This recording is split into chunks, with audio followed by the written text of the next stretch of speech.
நீங்கள் 12th ஸ்டாண்டர்டில் 7th சாப்டரில் இருக்கக்கூடிய 5 மார்க்ஸ் சம், ஒரு இம்பார்ட்டன்ட் சம்மை இது எப்படி சால்வ் பண்ணலான்னு பார்க்கலாம் வாங்க. இதில் கொடுத்துருக்கிற கொஸ்டின் ஒன்றில் டேங்கோட ஷேப் வந்துட்டு கானிக்கல் ஷேப்பு, அதோட உயரம் கொடுத்துருக்குறாங்க 12 மீட்டர்னு சொல்லிட்டு, அதோட ரேடியஸு 5 மீட்டர்னு சொல்லியிருக்காங்க. அப்போ எந்த இடத்துல எடுத்துக்க முடியும்னா நம்ம டாப்பில் எடுத்துக்க முடியும், ஏன்னா அவங்க கவிழ்த்து வைக்கணும்னு சொல்கிறாங்க. அதே சமயத்தில் வர்டெக்ஸு கீழே இருக்கணும்னு சொல்லியிருக்காங்க. இப்போ மேல் பக்கம் என்னவாக இருக்கும் ஷேப் அப்படின்னு சொன்னால் வட்ட வடிவத்தில் இருக்கும். அதோட ரேடியஸ் தான் வந்து 5 மீட்டர்னு சொல்லி கொடுத்துருக்குறாங்க.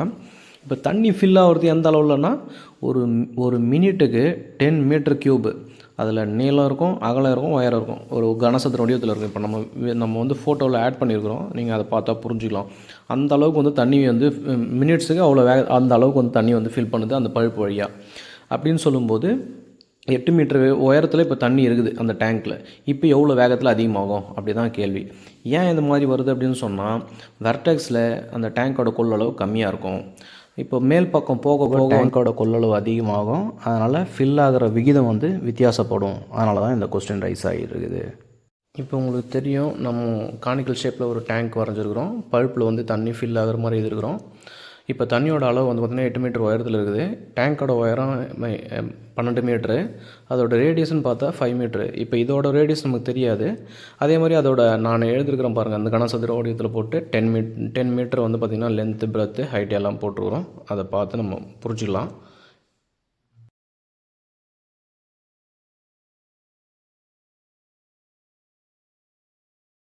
இப்போ நம்ம அசியூம் பண்ணிக்கலாம், டேங்க்கில் இருக்கக்கூடிய கானிக்கல் டேங்க்கில் இருக்கக்கூடிய வாட்டரோட வால்யூம், அதோட ரேடியஸ், அதோட ஹைட்டை நம்ம VRHன்னு எடுத்துக்கலாம். ஏதோ ஒரு நேரம் டீயை பொறுத்து எடுத்துக்கலாம். எடுத்ததுக்கப்புறம் நம்மக்கிட்ட இருக்கிற டேட்டா வச்சுக்கிட்டு என்ன ரேஷியோ நம்ம சொல்லலாம், ரேடியஸ் பை ஹைட்டுன்னு சொல்லலாமா. ரேடியஸ் எவ்வளோ கொடுத்துருக்குறாங்க 5, அதாவது கானிக்கல் ஷேப்போடது. ஹைட் எவ்வளோ கொடுத்துருக்குறாங்க 12. அப்படி எழுதணும் அப்படின்னு சொன்னால் R/H is equal to 5/12. இப்போ இது H கிராஸ் மல்டிப்ளை பண்ணிங்கன்னா R is equal to 5/12ன்னு கிடைக்கும். இப்போ வந்து பார்த்திங்கன்னா இன்னொரு டேட்டானா கொடுத்துருக்காங்க, எவ்வளோ வேகத்தில் வந்து தண்ணி வந்து விழுதுன்னு சொல்லியிருக்காங்க பைப்லேருந்து 10 மீட்டர் க்யூப் பெர் மினிட், அது dV/dt. அப்புறம் வாட்டர் லெவல் எவ்வளோ 8 மீட்டர், அது H is equal to 8. இப்போ dH/dt, அதாவது தண்ணி எவ்வளோ வேகத்தில் உயரமாகுது, அதுதான் நம்மளுக்கு கொஸ்டின்னு. எவ்வளோ வேகத்தில் அது இன்க்ரீஸ் ஆகும், வாட்டர் லெவல் எவ்வளோ வேகத்தில் இன்க்ரீஸ் ஆகும் அப்படின்னு சொல்லி dH/dt, அது கொஸ்டின் மார்க். இப்போ டேங்கோட ஷேப் வந்து கோன்னு, அதனால் 1/3 πr²H. அதோட வால்யூம் வந்து 1/3 πr²H. ஏற்கனவே நம்ம ஆரோட வேல்யூ நம்ம கண்டுபிடிச்சி வச்சுருக்கிறோம் 5H/12ன்னு சொல்லிட்டு. இப்போ இந்த ஃபார்முலாவில் சப்ஸ்டியூட் பண்ணோம்னா நமக்கு என்ன ஆகுது, 5² பண்ணுறோம், 12² பண்ணுறோம். அப்போது ஆன்சர் வந்து 5² 12² ஆகுது. அதே மாதிரி வால்யூமை டீயை பொறுத்து டிஃபரன்ஷியேட் பண்ணோம்னா dV/dtன்னு ஆகிடும். அதேமாதிரி 1/3 பைன்றது கான்ஸ்டன்ட் ஆகிடும். 6 தான் வந்து Hக்கு நம்ம கன்வெர்ட் பண்ணிட்டோமே. அப்போ என்ன இருக்கும், அங்கே H³ இருக்கும். அதை டிஃபரன்ஷியேட் பண்ணோம்னா 3H² ஆகிடும். Hன்றது வேறு ஒரு வேரியபிள், அதனால் டீயை பொறுத்து பண்ணும்போது dH/dtன்னு தனியாக நிற்கும்.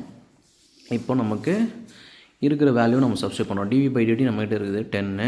அடுத்து H வேல்யூ நம்மகிட்ட இருக்குது, அதாவது வாட்டர் லெவல் 8ன்னு சொல்லிவிட்டு அதை சப்ஸ்டியூட் பண்ணுறோம்.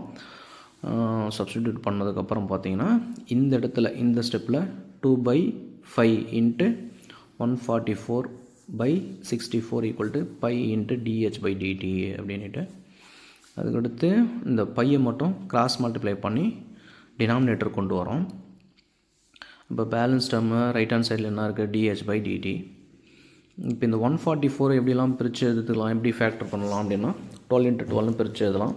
64 அதே மாதிரி 2 × 16 × 2ன்னு எழுதலாம். இன்ட்டு பைன்னு வரணும், மிஸ் பண்ணியிருக்கிறான். நீங்கள் அதை கேன்சல் பண்ணுங்கள், 2 கேன்சல் பண்ணுங்கள், 12 2ஆல் கேன்சல் பண்ணுங்கள் 6 டைம்ஸு, 12 4 3ஸ்ன்னு எழுதுங்க, 16 4 4ஸ்ன்னு எழுதுங்க. இப்போ பேலன்ஸ் டேர்ம் என்ன இருக்குன்னா 18/20π அப்படின்னு வரும். அதாவது எதோடதுன்னா dH/dt. அதை இன்னொரு முறை 2ஆல் டிவைட் பண்ணோம்னா 9/10π = dH/dtன்னு கிடைக்கும். இதுதான் நம்மளோட ஆன்சர்.